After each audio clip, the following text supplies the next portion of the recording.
And we're back in the building, back with some more boxing. Don't forget to subscribe to the channel, smash the like button, and all that good stuff. Now, guys, I have been on an 18-hour flight back here to the U.S., and I made it just in time to check out the Shakur Stevenson and Edwin De Los Santos fight for the WBC vacant title at lightweight.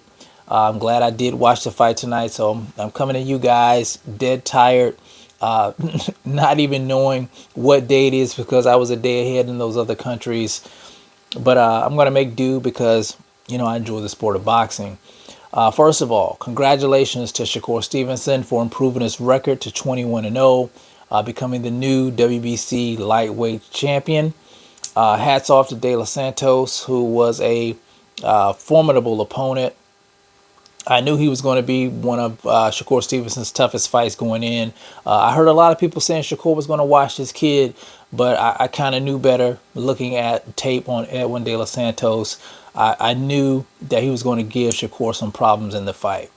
Now, here's the thing. First, I want to address the boos coming from the crowd tonight in that fight. This is how I know a lot of people don't really understand boxing. People, they come to see a slugfest. They don't really understand the sport of boxing. They're not really boxing fans.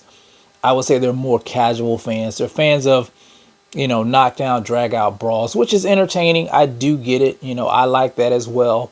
But a lot of times when you have fighters like Shakur Stevenson, like De Los Santos, those guys are highly skilled.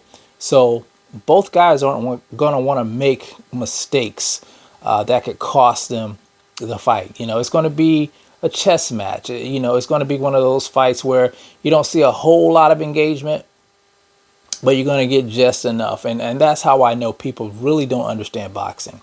If somebody wants you to stand there and say, for instance, if a guy like De Los Santos, he's a hard hitting guy. It would be suicide for Shakur Stevenson to try to fight this guy in the pocket, knowing that this guy has extremely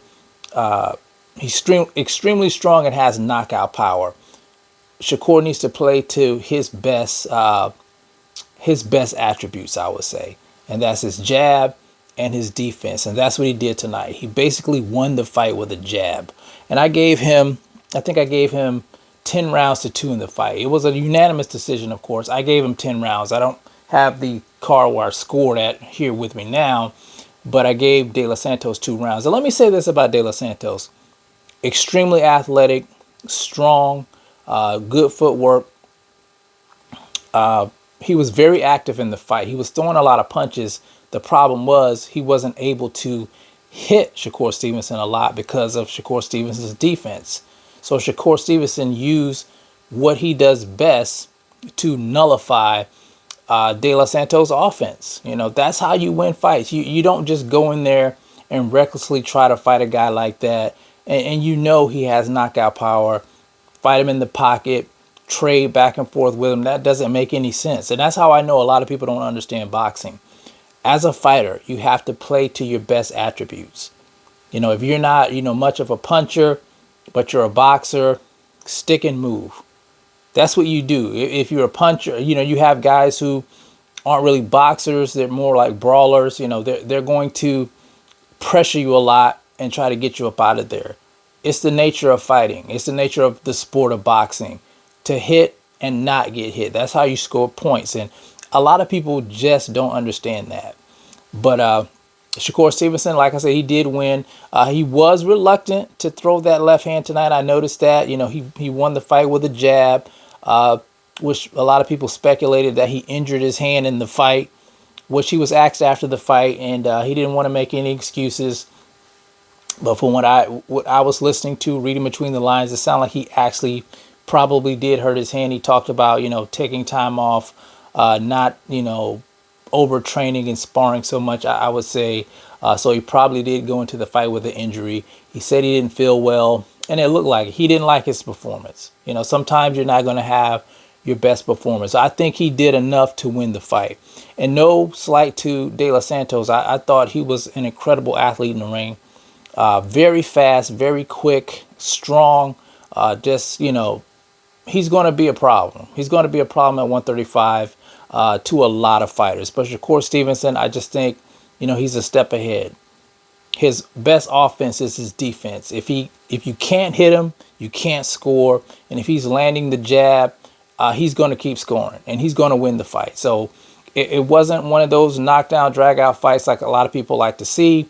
But, if you know what you're watching, you can enjoy it. I would say that most true boxing heads know what they saw in the ring tonight. They understood what was going on.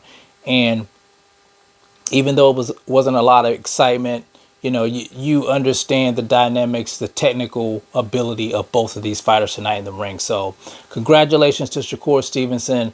I enjoyed the fight, but I like boxing. I do like slugfest, but I do like boxing as well. I just like to see chess matches sometime, and that's what we got tonight. De Los Santos, going to be a problem at 135. Some people were comparing him to, I would say, Gervonta Tank Davis. How would he look? How would Shakur Stevenson look in a fight with Gervonta Tank Davis, and judging him on the likes of De Los Santos? I guess we're just going to have to wait and see if Shakur Stevenson and Tank Davis get in the ring.